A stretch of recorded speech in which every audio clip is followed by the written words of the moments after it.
ملکہ Terken نے پہلی ہی ملاقات میں امیر اسماعیل کو رام کر لیا۔ پھر دونوں نے سر جوڑ کے برقیارو کے قتل کی سازش تیار کی۔ ملکہ سازش تو تیار کر کے لائی تھی، صرف امیر اسماعیل کو ڈھرے پر لگا کر اسے سمجھانا تھا۔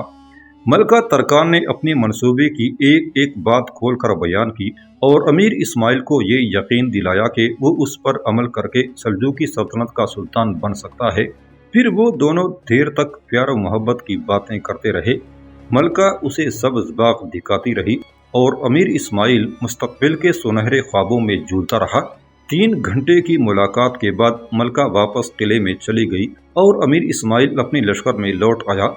امیر اسماعیل نے اپنے سرداروں کو اس گفتگو کا لب لباب یہ بتایا کہ ملکہ ترکان خاتون اس بات پر آمادہ ہے کہ اگر اسے اصفہان کا قلعہ دے دیا جائے تو برقیارو کو سلطان تسلیم کر لے گی۔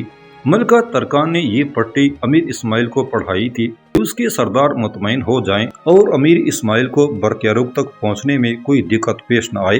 یہ شرط بہت معمولی تھی، سب نے اسے پسند کیا، لیکن جب امیر اسماعیل نے یہ کہا کہ وہ اس کی منظوری لینے خود برقیارو کے پاس جائے گا تو نظامی ممالک کے سواروں نے اس کی مخالفت کی۔ ان کا جواز یہ تھا کہ سپہ سالار کو محاذ نہیں چھوڑنا چاہیے، یہ اطلاع برقیارو کو قاصد کے ذریعے بھی بھیجی جا سکتی ہے، لیکن امیر اسماعیل کا تو کچھ اور ہی منصوبہ تھا۔ اس نے نظامی ممالک کے سواروں کو ڈانٹ دیا۔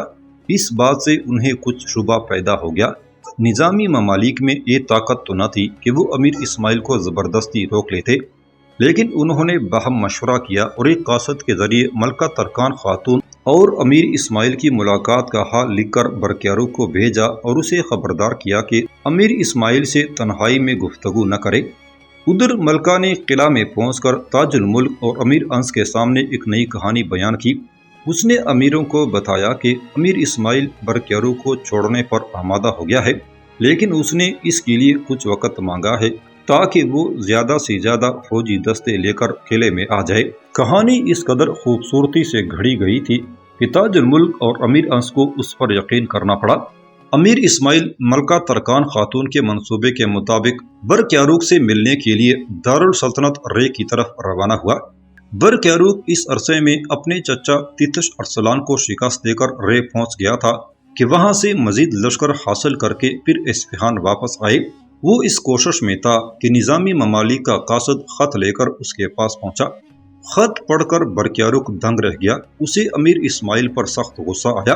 امیر اسماعیل کی تنہائی میں ملکہ ترکان خاتون سے ملاقات ہی قابل اعتراض تھی، اسے یہ قدم بغیر برقیارو کے مشورے کے نہیں اٹھانا چاہیے تھا۔ دوسرے سپہ سالار کا میدان جنگ چھوڑ کر آنا اس سے بھی زیادہ حماقت آمیز اور ناعاقبت اندیش اقدام تھا۔ خط میں اسے خبردار رہنے کا بھی مشورہ دیا گیا تھا، چنانچہ وہ ماموں کے رشتے کو بالائے طاق رکھ کر محتاط ہو گیا اور اس سلسلے میں بعض احتیاطی تدابیر بھی اختیار کر لیں۔ اصفہان سے قاصد کے آنے کے چوتھے دن امیر اسماعیل بھی رے پہنچ گیا، اس کے ساتھ خاص اس کے دستے کے 50 سوار بھی تھے۔ برقیارو نے حکم دے رکھا تھا کہ امیر اسماعیل آئے تو اسے سیدھا اس کے پاس نہ آنے دیا جائے، بلکہ اسے مہمان خانے میں ٹھہرایا جائے اور جب تک وہ خود اسے طلب نہ کرے اس وقت تک اس کی خاص نگرانی کی جائے۔ برقیارو کے دارالسلطنت رے میں نہ تو اصفہان جیسی رونق تھی اور نہ بڑے بڑے محلات تھے۔ مرحوم ملک شاہ کو عمارتیں بنانے کا بڑا شوق تھا، لیکن اس نے یہ شوق دارالسلطنت اصفہان میں پورا کیا۔ اس نے اصفہان کے اندر اور بیرون شہر کئی باغات لگوائے اور عمارتیں تعمیر کی۔ ان میں سب سے عالیشان عمارت قصر خاتون تھی، جس میں ملکہ ترکان خاتون رہتی تھی۔ یہ محل اس کے نام سے منسوب تھا۔ رے میں اس نے صرف ایک چھوٹا سا محل بنوایا تھا، برقیارو اسی میں مقیم تھا۔ امیر اسماعیل اپنے سواروں کے ساتھ سیدھا برقیارو کے محل پر پہنچا اور فوری طور پر برقیارو سے ملاقات کی خواہش کی۔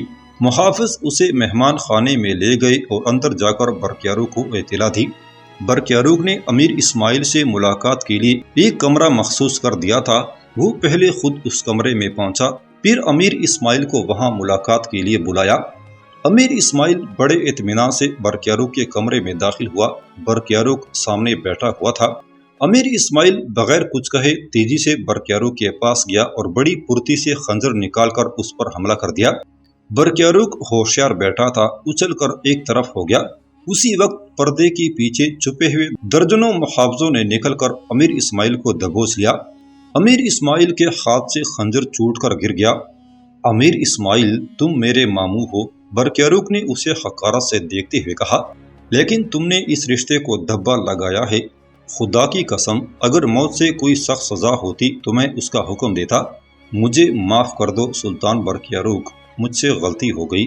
امیر اسماعیل ندامت سے سر جھکا کر گڑ گڑایا، مجھے ترکان خاتون نے۔ چپ رہ غدار! برکیاروق غصے سے کانپنے لگا۔ اس سلجوقی ساحرہ کا تو میں وہ حشر کروں گا کہ دنیا کو عبرت ہوگی۔ مگر برکیاروق سلجوقی ساحرہ کا کچھ نہ بگاڑ سکا۔ برکیاروق نے امیر اسماعیل کو اس وقت قتل کرا دیا۔ پھر وہ جلدی جلدی لشکر لے کر اصفہان کی طرف روانہ ہوا۔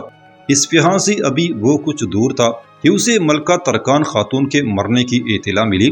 ملکہ ترکان نے تو برکیاروق کو قتل کرانے کی کوشش کی تھی اور وہ اس کے لیے بہت پر امید تھی، لیکن جب اسے برکیاروق کے بجائے امیر اسماعیل کے قتل ہونے کی خبر موصول ہوئی تو اپنی ناکامی کے اس صدمے کو برداشت نہ کر سکی۔